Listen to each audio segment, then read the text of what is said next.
you're not walking out of this courtroom today. Either you're going to be going to prison or either you're going to be going to inpatient treatment. You're going to get drug tested today. What are the results going to be? They will come back a positive. Positive for what? Methamphetamine. I just do it when I'm under stress. So I know I have a problem and I don't do it like around my children. I don't do it, you know, every day. It's just, when I'm under stress and I was, really scared. So, and really under stress. So I don't do it when I go to work. I don't do it, every day, like I said. I'm going to find her guilty, sentence her to. All right, we're here for sentencing today. According to the plea bargain agreement, she pled no contest to count 2. Welcome back. Guys, this one is tense from the very first second. The moment this woman starts talking, you can immediately tell she has no grasp of how serious things are about to get. She's sitting in federal court on major drug charges, big ones, the kind that reshape your entire life, and somehow she's speaking like she's contesting a parking ticket. Instead of remorse, she's throwing out excuses, explanations, soft tones, anything that might make this look lighter than it is. But the judge? You can see it written all over their face. They've heard these reasons hundreds of times, and patients left the building a long time ago. What's wild is how calm she looks. Almost too calm. Like she honestly believes she's walking out with a warning and a list of probation conditions. But this is federal time. There's no slap on the wrist energy here. So here's the real question. When someone shows zero self-awareness, should the system hit harder? Or is that exactly the moment when second chances matter most? Let's dive in. The indictment, she applied for deferred adjudication.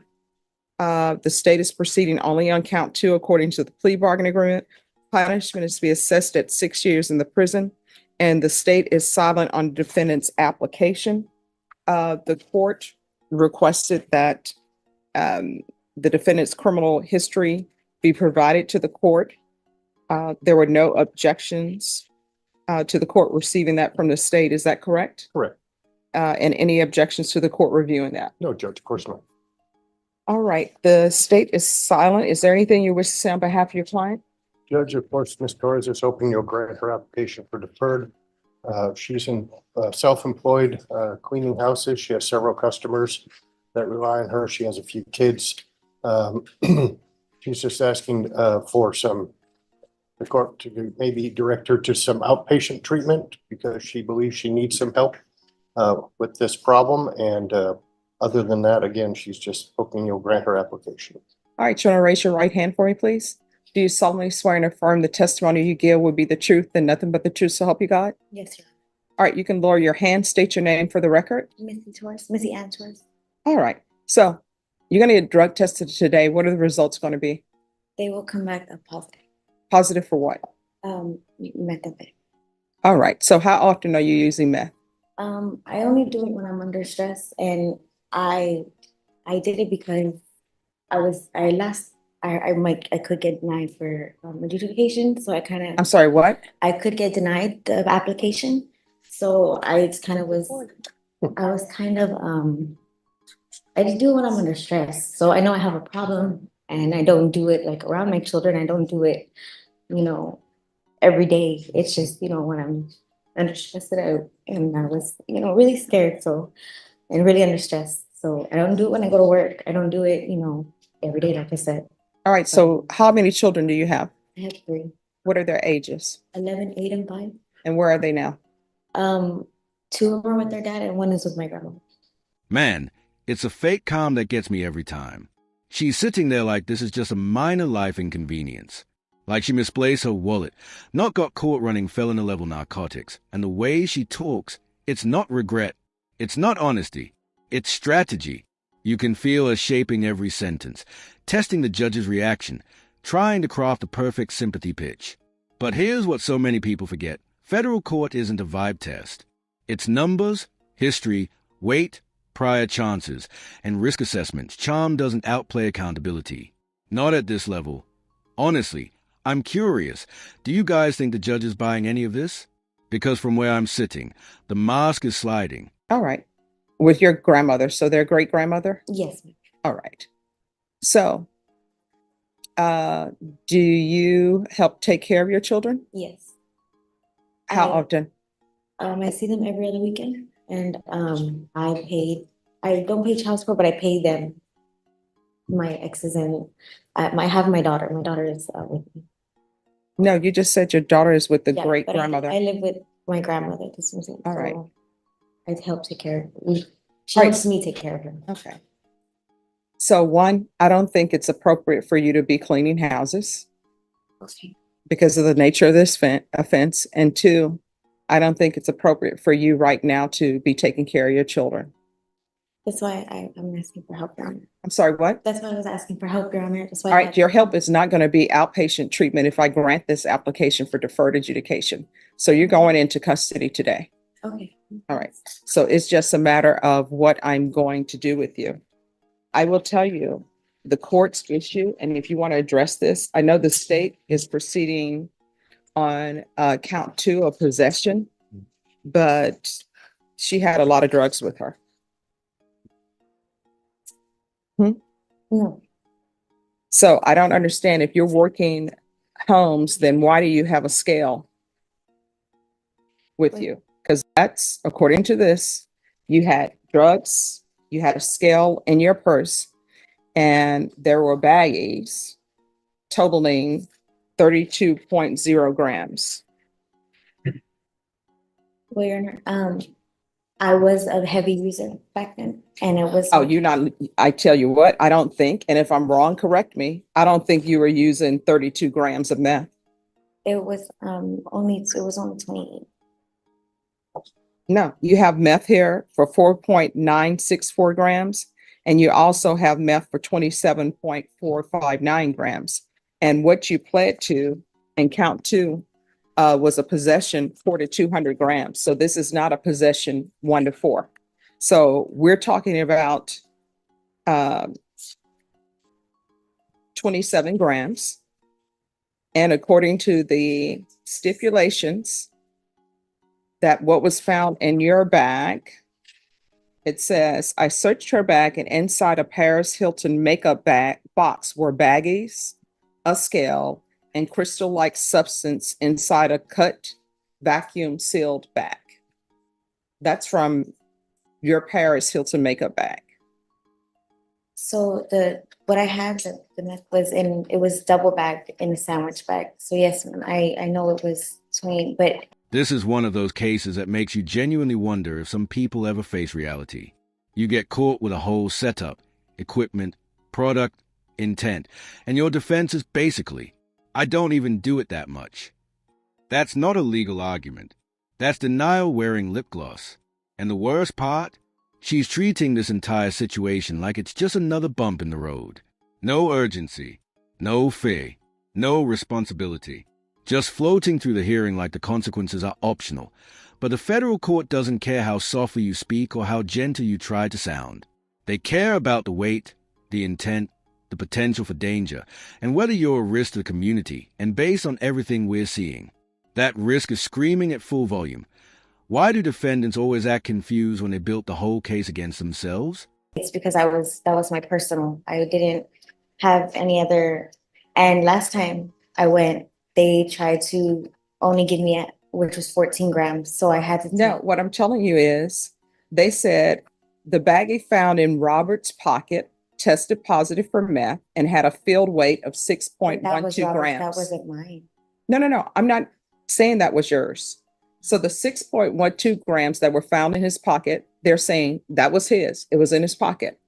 But the baggie, which was found in Missy's purse, tested positive for meth and had a field weight of 32.09 grams. Now, mind you, what they do in the field, I already know that testing drugs in the field are not legal for court. So I'm not considering the weight and what they said in the field.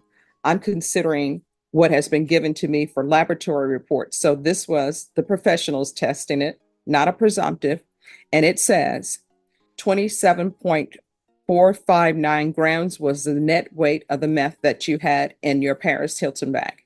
Yes, Your Honor. And I will say that I used to use a whole ounce within 2 to 3 days.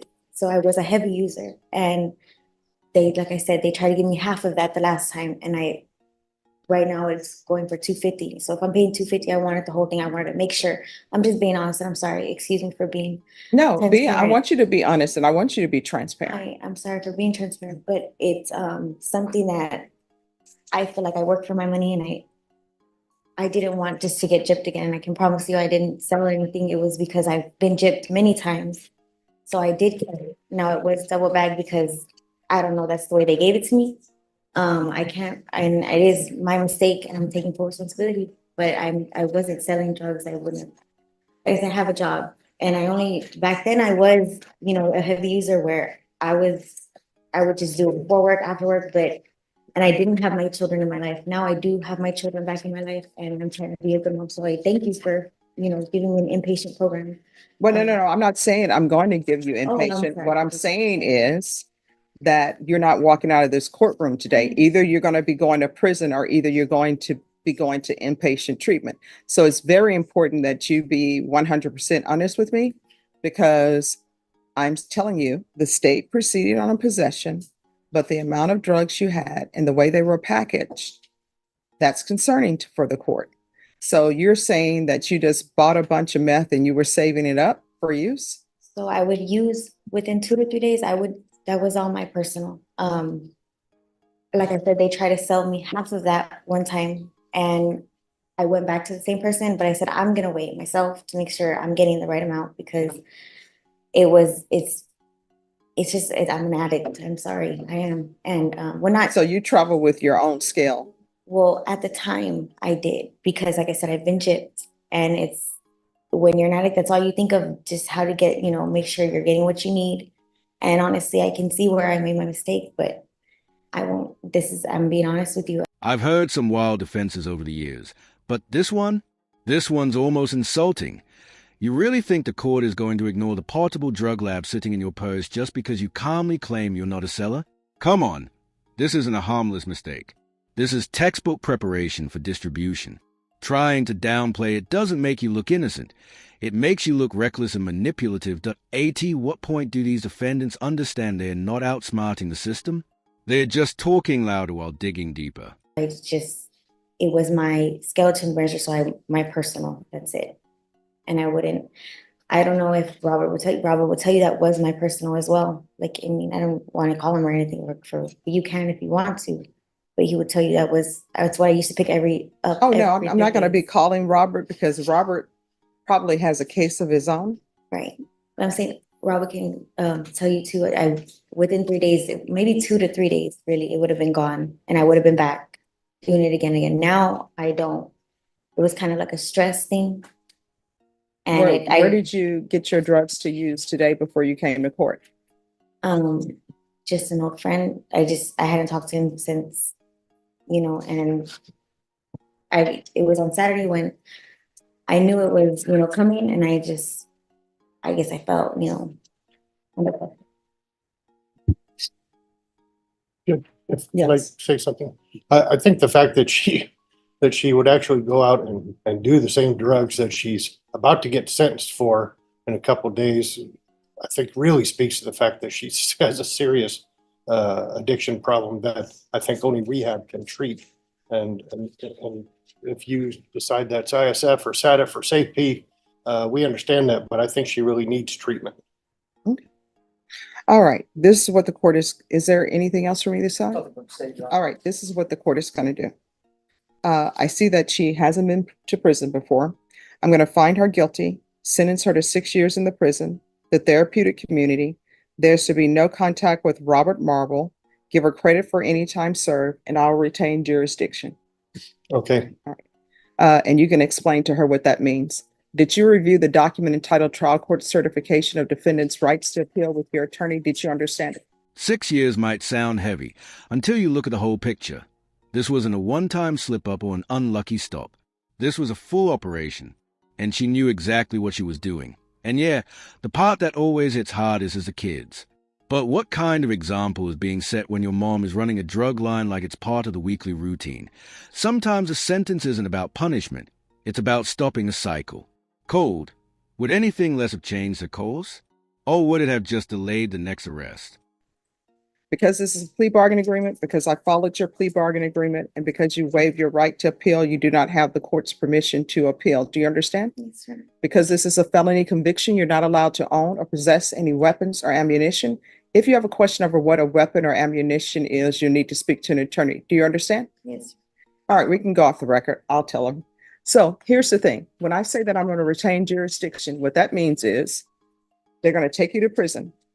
If you're following the rules at the prison, if you're working on yourself, because they have programs at the prison, your attorney can file a motion. It's called shock probation. Back when I was growing up, they would have scared straight programs. So shock probation is sort of a scared straight program. So hopefully when you go to prison, you will clear your mind. Yes. The drug use or the addiction that you have, the craving that you have will be lifted. And if you are doing what you're supposed to do at the prison, if there are no bad reports at the prison, when your attorney comes back for a request for shock probation, I will strongly consider it. So while you're at the prison, you have 180 days. That's when he needs to bring it back before me before that time period. So you're going to do 6 months. And if you are doing well, if there are no write-ups against you, then the court will strongly consider giving you probation. You understand? Yes, ma'am. So, well, I mean, these are going to be choices that you make. It's going to be completely up to you whether or not I strongly consider giving you probation. Your attorney will explain it to you further, but any programs that they have at the prison, like the therapeutic community, to address your issue, you need to take it. I know they have parenting classes at the jail. I don't know how long the transfer will be, but you need to take advantage of that.